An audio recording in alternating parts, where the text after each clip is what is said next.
welcome to This Prepared Life, a podcast for women where preparedness feels peaceful, practical, and possible. I'm Allison, and together we're building a calmer, more resilient life, one pantry shelf, skill, and intentional step at a time. Let's start out today by doing just a quick overview of my 3-layered food storage system.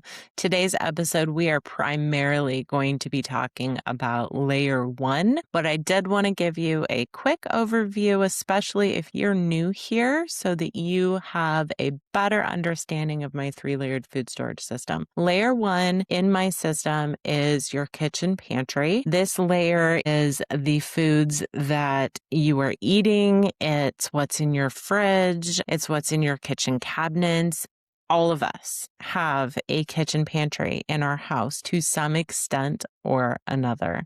Layer 2 is what I call my short-term storage. It is also sometimes referred to as my grocery store, my home grocery store. So that's layer 2. And layer 3 is the long-term layer of my home food supply. This is also sometimes referred to as my something really bad has happened layer. So let's jump in to layer 1. Layer 1 is often overlooked when we start thinking about a prepper pantry or building a home food supply, because we don't think that our kitchen pantry is going to sustain us in an emergency. And that is really because when we think emergency, our brains go to this catastrophic place, when in reality, let's flip this around and really think about it practically. Most of us and most of the emergencies that we are going to encounter are going to be emergencies where we are utilizing our kitchen pantry to feed our family. In a power outage, we are not going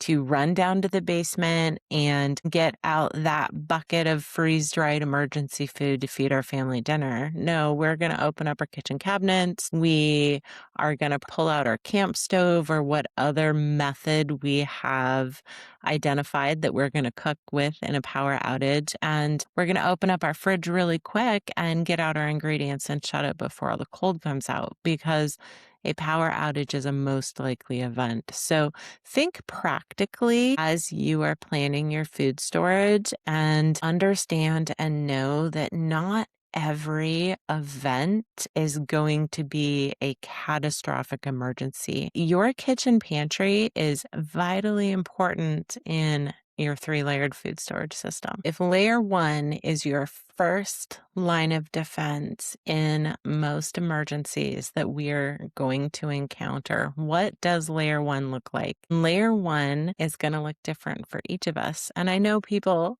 hate to hear that, because we want a checklist. If I buy these 10 things, then I will be prepared. This is going to be a little bit easier than you think it is. So stick with me to the end, where we are going to go over some questions to help get you started stocking your pantry. And throughout this episode, we're going to talk about what layer 1 looks like. So layer 1 is what is in your refrigerator right now. It's what you are eating this week. If you meal plan a week at a time or a month at a time, it's the meat that you have pulled out of your freezer or bought at the grocery store, and you plan to feed your family that. It's what's in your kitchen cabinets and drawers, and if you have a pantry in your kitchen, it's what's in there. If you garden, it's what's growing in your garden that you are planning to eat fresh and not preserved for your family. We all have a kitchen pantry, and what is in it is going to be dictated by what your family eats, what recipes you make, whether you meal plan or don't meal plan, whether you cook from scratch or you buy more convenience foods. So that is in essence what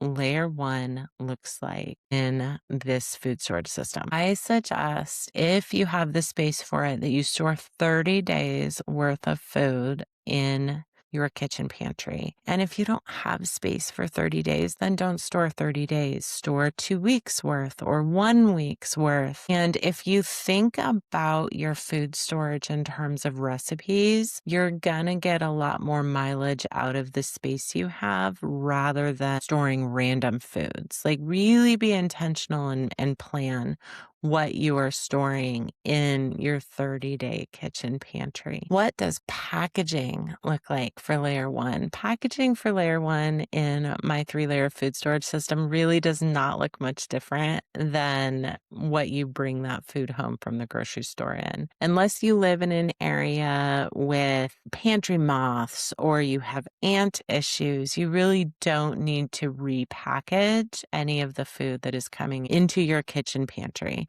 You know, the eggs are still going to be in their egg carton. The butter is still going to be in its butter box. Flour, you're going to dump that into canisters. If you do live in an area that struggles with pests or you struggle with pests or rodents in your kitchen pantry, you're definitely going to want to repackage foods, dry goods into airtight packaging like jars, kitchen canisters, things like that, because that is going to protect your food from spoilage, from rodents, and from insects. What does rotation look like in a layer one kitchen pantry? It really just looks like feeding your family. Your kitchen pantry feeds your family. It makes dinner, it makes breakfast, it makes lunch. Other than keeping an eye on the ingredients that you have stored and making sure that they're not sitting and not getting used, you don't need to monitor rotation as much as you do in the other layers of your food storage.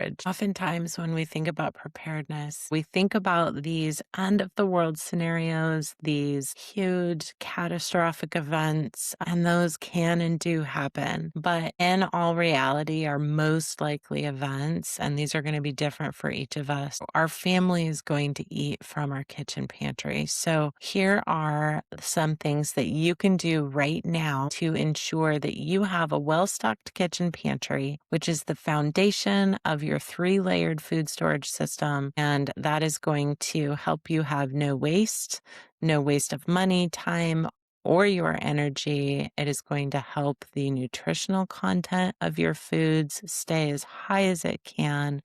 And it is going to ensure that you can provide familiar, comforting foods to your family no matter the emergency. Number one is know how you use your kitchen. Each of us is going to use our kitchen a little different. Do you bake a lot? Do you do sourdough? Do you do canned and preserved foods? Are you cooking freezer meals and eating out of that? Like, there's no wrong way to use your kitchen. It's your kitchen, guys. But understand how you use your kitchen. So one thing that you can do when you are planning your layer one pantry is to sit down and make a list. What are the things I cook most often? Are there any ingredients that I'm usually running out of this, so maybe I should stock more of it? How do you handle inventory and ensuring that you have the ingredients for these recipes on hand? So go ahead and make a list of the recipes that you cook most often for your family. Make a list of those ingredients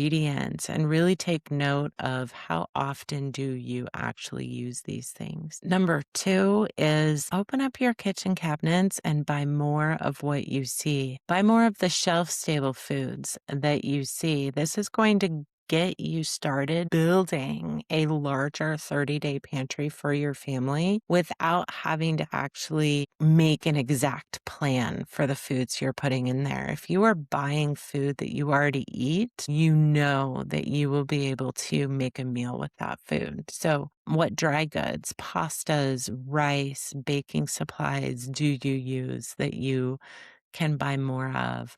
What canned foods, canned meats, fruits, or vegetables do you use a lot of that you can buy more of? Look for those shelf-stable foods and stock more of those. Another action step that you can take, and this one does take a little longer, but it gives you a really good picture of how you use your kitchen, is for 30 days, make notes of every single thing you cook or use in your kitchen.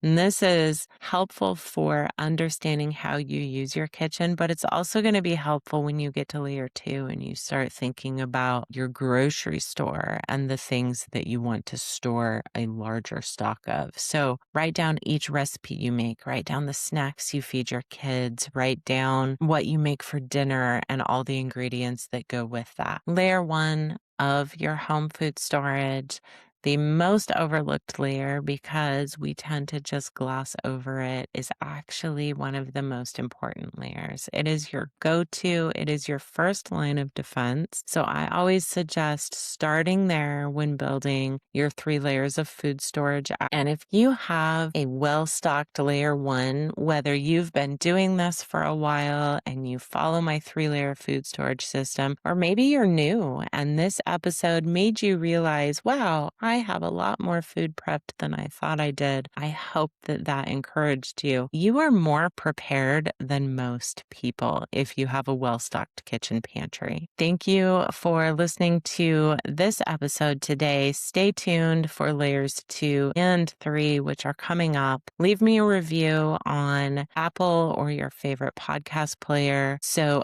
other women can find this Prepared Life podcast, and together we can build calmer, more resilient lives, one pantry shelf skill or intentional step at a time.